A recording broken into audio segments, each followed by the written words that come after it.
It is one thing to get married. It is another thing to stay married and to stay married happily ever after.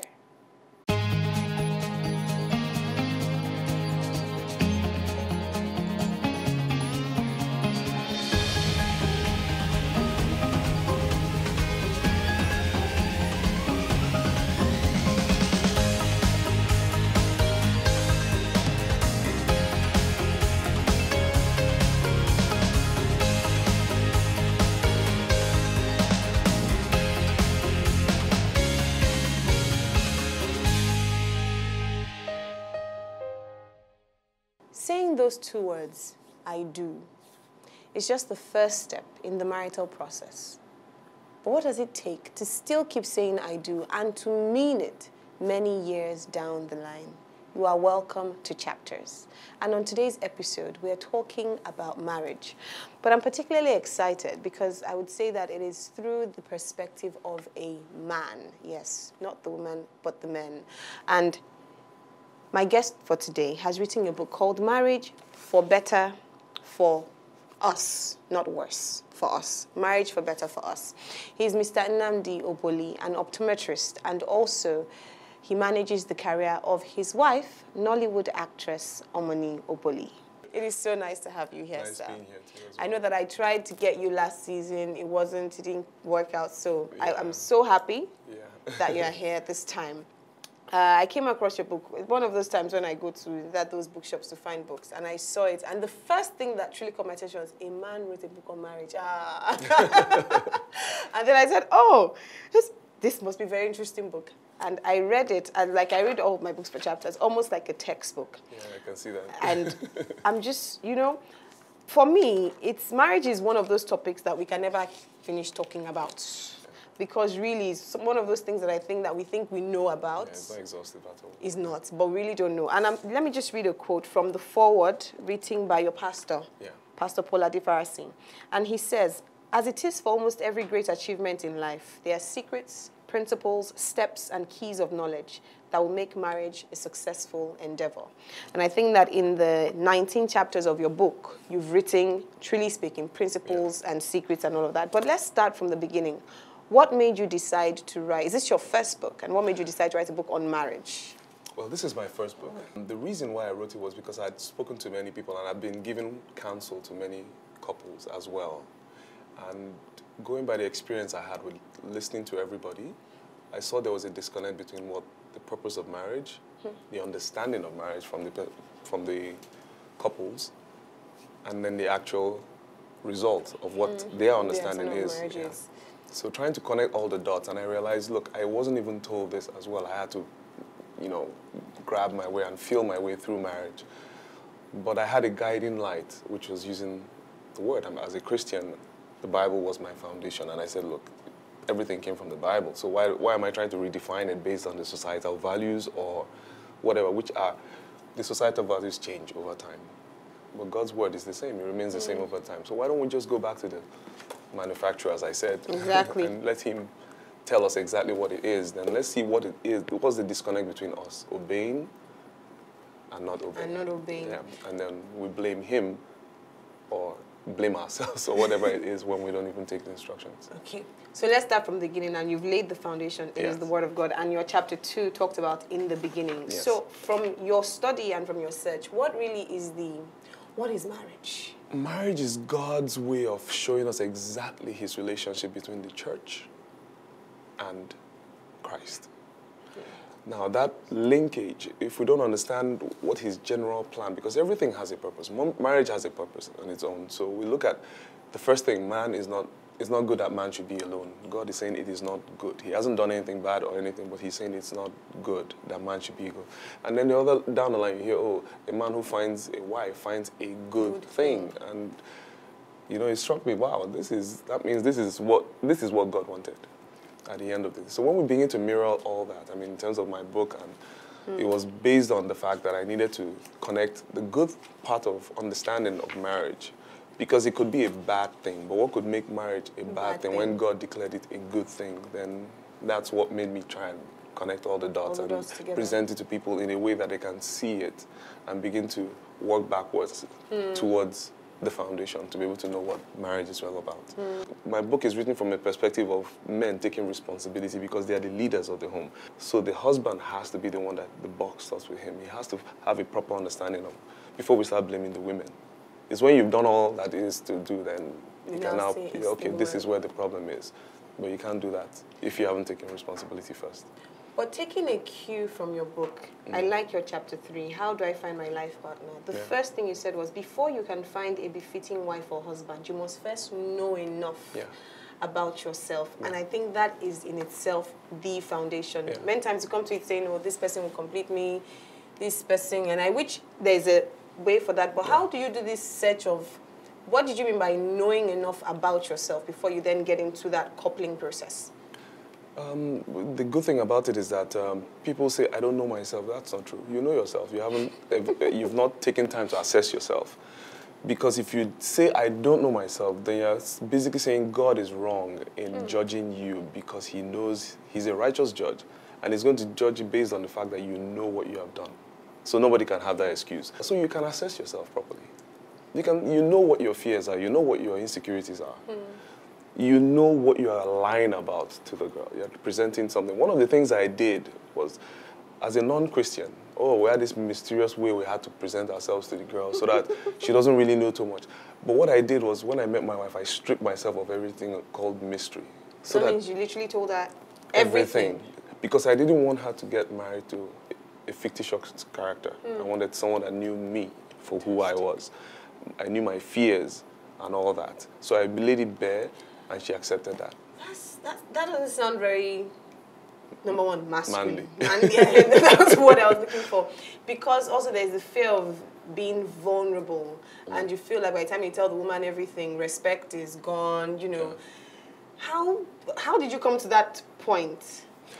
Incidentally, this book was written, Marriage for Better for Us. It came from, I didn't write that, but it actually started off with my mom saying it. That she kept saying, marriage is for better for us. But what it meant to her was different from what it meant to me. Yeah. But one thing is that her life, my parents' life was an example for me. They had their issues, they had their presuppositions and all that. My dad came from a traditional background, my mom came from a traditional background, so there were some things that they accepted. But I also saw the fact that my mom, for instance, struggled to try and present herself as someone who was actually in this thing for marriage. And my dad loved her, but this is all he's always known, that women, you can't show them too much of what you have and what you're... But one thing my dad did years later was, when he was talking to me, and I don't know if he even remembers when he was saying it, but is kind of offhandedly saying something about why he doesn't understand what he did before, because the woman he's married right now is nothing like the woman he thought she would be if she was on top. Because what happened was that he worked all his life and took care of the family, and he got to a point where my mom started taking care of the family with her own way. But her attitude changed totally, because now she's presenting the money to him and saying, oh, this is what we have. And all that. And it's like, wondering, why was I hiding it from her? So the whole fears and all that, insecurities that come with all that belief system, and seeing that, I said, look, if you expose who you are to your wife, if you try and hide something from your wife, for instance, if you say, okay, I have only a certain amount of money, but I'm not going to tell you how much I'm really getting, the woman is going to demand more because she feels there's something out there and you're not telling her. But imagine a woman you tell, this is all I have. She doesn't want to be broke. She will manage that money. Yeah. She will keep it so well. Yeah. If you can entrust it to her, because she doesn't want to lose. Women are brought up to enjoy their security. That's the thing. And the one thing they do is keep their home. Yes. So if you tell them, expose who you are to them, they will help you keep it. They will tell you, sorry, that new cloth, leave it. That new, That's very true. Yeah, because they don't want, they have kids to feed. They're not going to spend all your money when they have children to feed. They're afraid of insecurity because they've been brought up that way with their fathers. Their fathers took care of the girls more than they took care of the guys. They gave them. So security has always been one thing they've always had. Yes. So taking that into marriage, most guys don't understand that the strength of that in keeping their home. So when they lose that track, then they lose their wife actually. Because she's not connected. She sees you give money outside and you say you didn't have money yesterday. No, there's something somewhere. I need something, I need this. She'll just So it's really when you hide it that they would then exploit it. But when you open it up, that fear that you had, you realize that women... So basically, women are as bad as what you are presenting to them. You created the monster, but you didn't know that. But when you now open up and say, you know what, I want you to be one with me, understand who I am, then you begin to see a different woman in the house. I had a different way I started on my own. I brought all the money to my wife instead. Everything. So I was not asking her money because she was better at managing money than I was. So I presented to her, and because if someone comes to ask me for money, I'm now thinking, how am I going to explain this to my wife? It put me in check. I'm not saying that everybody should do the same thing, because there's no one size fits all. Yeah. But in fact, you've touched on so many different things in the book, but we have to go on a break now. But there was something, when we come back, I want us to talk about when you said the fathers prepared their daughters, but they didn't prepare their sons, which is very important. We have to go on a short break now, and we will be right back, still talking about the book and the concept of marriage through the eyes of the book, Marriage for Better for Us. We'll be right back.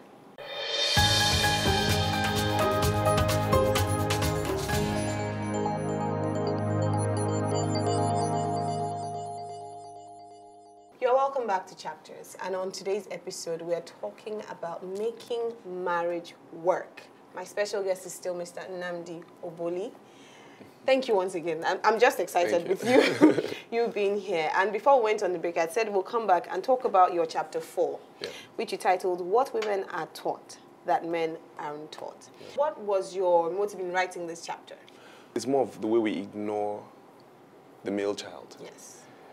It's almost like we're okay with the fact that he can go out there and get a girl pregnant or do anything and come back home, hey, it's the girl that is pregnant, not my son that is pregnant. And it doesn't really affect him per se. His life goes on. It's the girl life that is... So we have that, let me take care of the boys. Yeah, but if you are training the boys well, they wouldn't pregnant. Have gone down to do that. Yeah, so those are the things that I was looking at. There's a disconnect in terms of teaching them leadership skills. Don't do this. Be the man in this sense or that sense. Be open to them. Another thing is, we kind of disconnect. The fathers tell mostly lies to their sons. They want to come out like this superhero. I never did this. I never failed an exam. I was always first. I was always this, and I didn't do that. No. Always first. Yeah, I was always first and all that. I was telling my sons and everything because anywhere they meet someone, they'll tell, oh, your father was very brilliant in school and he was this, he's that, and that. I say, yeah, but I also failed sometimes. Before you start having this heightened expectation, trying to match something, I said, no, I failed sometimes. I did silly things sometimes. I went astray so many times. And so that you don't see me as your final goal. Christ is the author and the finisher of our faith. He's the one that we should have our perfection fixed on, not me. I'm only the one ushering you towards that thing. But you have to behave towards women this way. You have to do this. So you teach them how to behave towards women? Towards women. I started from when we were really young. When I mean really young, I'm talking about before 2. Really? Yeah. As in, look, because as a child, you walk up to your mama, they'll come and play with me and they'll hit me and all that. When they turn to my wife and do the same play, I stop them instantly. I said, nope, even during play, don't hit your wife, your woman. Fantastic. It should never even cross your mind. So I've had my children come home crying because a girl hit them and they didn't know what to do. So, but yes, get to a point where you understand how to talk your way out of a problem and actually explain something rather than use your muscles. I'm not saying you should be weak, but you should have to understand. So there's a balance, because sometimes there's, like you said, they then come and say, a girl beat me, and then you're like, what should you do? Yes. I'm not going to tell you to retaliate. I'm just telling you this is how it is. You are stronger than her. So if you do something, what would happen if you gave her a slap and then she fell and something happened? You would feel bad about it. So walk away from it. And that's the fact that you took that as conscious education. Yeah. Because that's, like you said, it's an area that you have to. We don't do it. We don't do that. And then we are riddled with a society that has a rape case that is going higher, and men get to a point where they feel almost entitled to it because... They don't even think there's a problem with it. Yeah. It's not a problem. And the question is, how do we tell our sons to be the men that we want our daughters to get married to? But we don't. We don't train them for that. Yeah. That's serious. That's serious. So another thing that I want to talk about is your chapter 6. You talked about breaking prejudices, and Yes, there are several notions or ideas that we have about marriage. And I'm just going to read 2 of them. So he said, a man who opens the door for a woman and does those things that make him appear to be more sensitive to the women folk is considered a gentleman who will make a good husband. Yes. So we judge him by, is he opening the door? And then after I get married, he does not open the door. He said, I like this one. A woman who is successful will likely disrespect her husband. So you just assume once she's a successful man. Yeah. I don't know where these notions come from, but I know that one of the chapters was about renewing the mind. How can we renew minds where these things are concerned? Well, it's getting educated in what the reality is. Have you spoken to the person? Why are you making an assumption about somebody and saying, okay, this person is this? You didn't ask them. You're passing a judgment without really engaging the person. So women that are successful, why are they successful? They're successful because, hey, they're good at what they do. They're successful as well. So why wouldn't they be successful? Did you expect them not to be successful? Because why do you think that the success affects a relationship between you, that it means she would disrespect you? Why? I mean, where did you get that from? We got it from our fathers. We got it from a generation that saw women in a certain way, that if they rise above that, then they become troublesome. True. Give me an example, I always ask. When you see them scratching their head for the examples, and I say, okay, since you don't have a ready example, that means it's not the norm. So why are you still sticking to this particular notion that a woman has? So, you know, women unconsciously have accepted that. Truth. So you go to a car park, I want to buy a car. You look at the SUV, and you look at one small, give me that one before first. They say that, with this my big car, they'll start judging me. Exactly. They say, no, this one is untouchable. And she would, if I say 1, she would say 2. You know, and what is the reality? Women are meant to talk. That's how they are. That's God, the way God shaped it. Thank you. Please say it again. Women are meant to talk. It's good. I just like the fact that it's coming from a man. So the thing is not to assume that something is bad because it is. It's kind of another chapter where another thing that people say, oh, that I have money now, so women are coming to me. And I said, come on.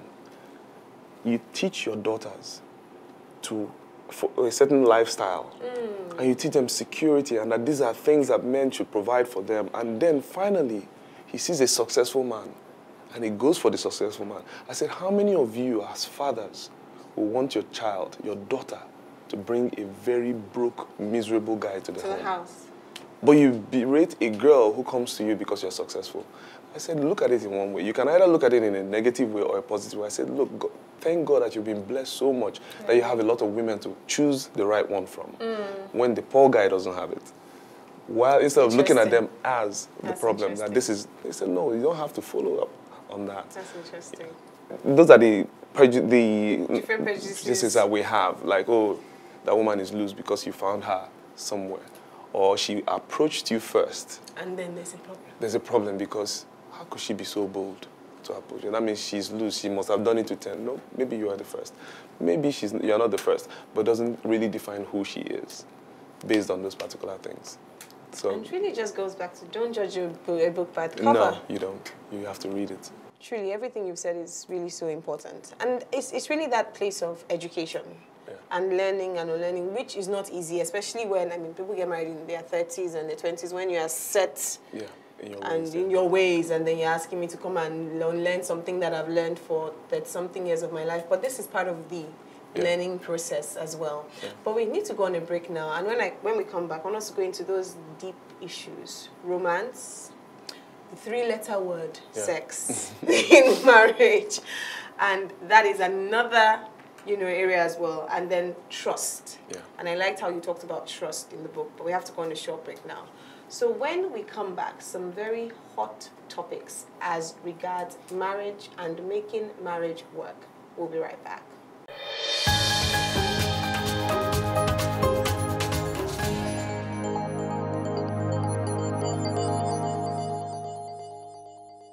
You're welcome back to Chapters, and I've been speaking with Mr. Nnamdi Oboli, the author of the book Marriage for Better for Us. And so before we went on the break, I said we're going to come back to talk about hot topics. So let's quickly start with romance and sex. Yeah. And, you know, they always say that sex is the number one most important thing to a man in marriage. So please, a man in marriage, tell us if this is true. And really tell us your take on the issues surrounding romance and sex and how to really make that, it's an important part of marriage, and how to make it a fulfilling part of marriage. Yeah. The thing is to focus on who the man is, what he really wants when it comes to the wife, especially. Men love sex. And you can't take that away. We've taught the women that the way to a man's heart is to his stomach. But we constantly see men who are so fulfilled in sex that they're ready to feed the woman. Yes. Rather than ask for the food from the woman. So is that not turning the whole idea on its head? It doesn't make any sense. So it's not food that makes a man happy. It's a wife that desires him. Man, let's say that again. It is not food that makes a man happy. It's a wife that desires her husband. Yes. Because that desire fuels everything. It's something that he craves for. The fact that she loves him, she respects him, and all that. And the woman also desires love from the man, which is what he should be able to give. There's a reason why the Bible says a woman should respect her husband and a man should love the wife. It's easy for a man to love many women. And to focus on one becomes his primary issue. So he can spread himself out. I love this one. Why don't you choose one? But this one does this, and I do, yeah. But God now commands, no. It's a command to love your wife. It is not a choice alone. It's a command that you must love your wife. To respect your husband, women tend to throw their respect everywhere. They respect authority. They respect their father. They respect one uncle or one pastor. One thing. They can spread their respect so much that they lose respect for their own husband. So to do that, you have to channel your desire. And the way the man sees it the most is actually in the sex act. It's the fact that you desire him and you are looking for him. You long for him, just as the church should desire Christ as well. So when we look at all that, we tend to shelve that and look at it as you're being too carnal. No, that's the reason. That's the one place that we're actually one with the woman. And the desire that you want it. So they say do not spread your thing abroad. That's what the Bible says. The book of Proverbs said, let your desire be for one wife and let her satisfy you. But the argument from a woman's part is always when you're juggling many balls, you're the mother, you're the wife, you are also trying to build a career, you've gone out from morning till night, the children are crying and all of that, and then you still have to satisfy the man. So there's you two be understanding. How can I truly always desire this? So how do you find the balance in a marital relationship where your wife truly has 10,000 Don't lose focus. Don't lose focus. Marriage is about you and your husband, not about the children. Don't lose focus. Because the children learn far more from your relationship than what you tell them or the attention you pay to them. It's not what you do with them, it's what you do with yourselves, because that's what they are learning. A man must leave his father. Remember, you're now the father and the mother. They will leave you. That's what they will leave you. And then be cleaved to his wife, and they shall become one. So it's always going to be about you and your wife. So whoever it is, lose those heavy weights. The children know when you love, and they know. They see it. They know. I've seen parents that pay so much attention to their children, but the children are still messed up because they didn't see love between them. So their own relationships are flawed. But I've seen children being neglected by their parents in the way the world calls neglect. But they've shown so much love for themselves and affection for themselves that the children grew up to be affectionate people as well. Because they knew how to cleave to their wives, because they've seen an example of that. But we don't see enough example. We have excuses, we have all this much. That's why I said it's a redefinition of what love really is. Does love really mean what you're saying? Looking mushy all day? No, that's not love. Love is a commitment. Marriage is a commitment. It's not just ambiguous. You just take I do. I always tell people, I said, look, when I made a commitment before God, I took a covenant promise and said, I will love you forever, for better for us, till death do us part. I made that commitment. I didn't need your commitment to make mine. So when I'm breaking it as an offending party.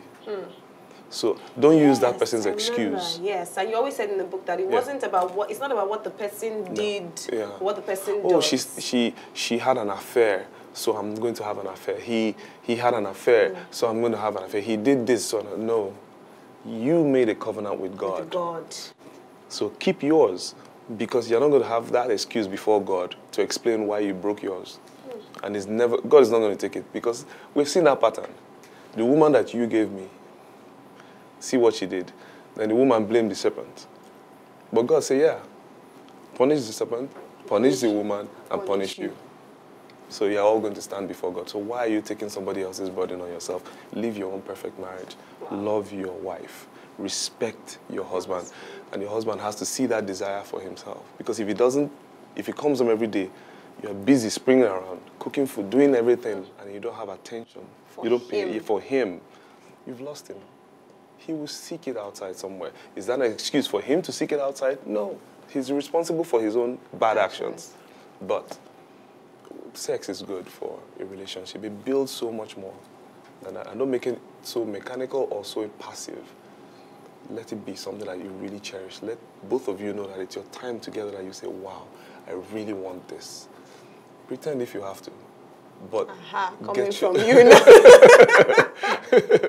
When I say pretend if you have to, sometimes we tend to look at it as everything has to be, but when it's a command means we do it regardless. Do it how you feel. Yeah, it's like someone going out there on a mission field. He doesn't want to. He would rather be at home with his family. Yeah. But it's a command to go out there and do something. Fantastic. And before we close, I just want to talk about marital bliss, because that's something we throw around as if it's just, I'm going to read something you said in your book. You said there is no marital bliss without its pains. It comes with work, it comes with sacrifice. You said the most blissful marriages are the ones where both partners back down and accept pain in different areas so that they can both ultimately have peace. Yes. Let's quickly talk about this, because people never want to hear that. We don't even want pain in any area of life, generally. So you don't want to hear that marriage, pain, acceptance, sacrifice. Talk about this. So many times I've always said that there's always someone watching in a marriage, in a relationship. Sometimes it's both watching at the same time, in the sense that you are looking out for when your husband with the kids, is he paying enough attention to them? You make up for that. Without you know, it's an unconscious thing. One person takes it up, and he will see some things in you that you probably are totally unaware of. True. And he covers it. True. Because love covers a multitude of sins. So what we do is that we cover for the other person. And you find out that that part that you are looking at that is so big, it's your responsibility. God is saying that's your part to fix. That's his part to fix. So there's always a pain. Okay, I would swallow this, because if I swallow it, it will bring a beautiful relationship between us. He doesn't really need to be aware of it all the time, except really when it's painful. There's some things I quarreled with my wife for years, and after some time it became the things that defined her. Yeah. And I began to love those things about her, even though initially they were flaws. But it became that, and I accepted it. And then there are some things I'm sure she has, lots of things that I do that she's been able to swallow up and say, you know what? I'm going to go along. I love this man. I'm going to take that one as it's my cross to bear. But there is no love in Scripture without the pain of death or sacrifice. It's a greater love has no one than this, that he laid his life. Love laid his life. God so loved the world that he gave his life. He loved us first. You know, these are things we look through Scripture and see that there's always that. So a lot of times we enter it to receive. Meanwhile, you're supposed to enter it to give. Yeah. Because it's in giving that you now receive. Whoa. This is a deep marital class. Yeah. We can't go on. Like, we're totally out of time. But there are so many pointers in this book. And there was another chapter I wanted us to talk on, but there's no time. But I think what you sought to do was, it's not a rule book. And there was a chapter where you said, this is not a rule book. So this is not the book that says this is how your marriage should be. Because like you pointed out, no two marriages are the same. And there is no one size fits all. It's to go through and to see, okay, what exactly is marriage as ordained by God himself. Amazing. Thank you for writing this book. And I want to thank you all today for joining us on this episode of Chapters. I'm sure that, like me, you have been impacted and you have been touched. We cannot talk about the subject of marriage enough. It's a school that we need to continue to learn from, and this would be one good addition to your library in learning about marriage. It is our desire that every marriage out there attains their form of marital bliss, where till the very end, you keep saying, I do, you truly mean it, and you truly have a happily ever after. Thank you for watching. Have a good evening. God bless you.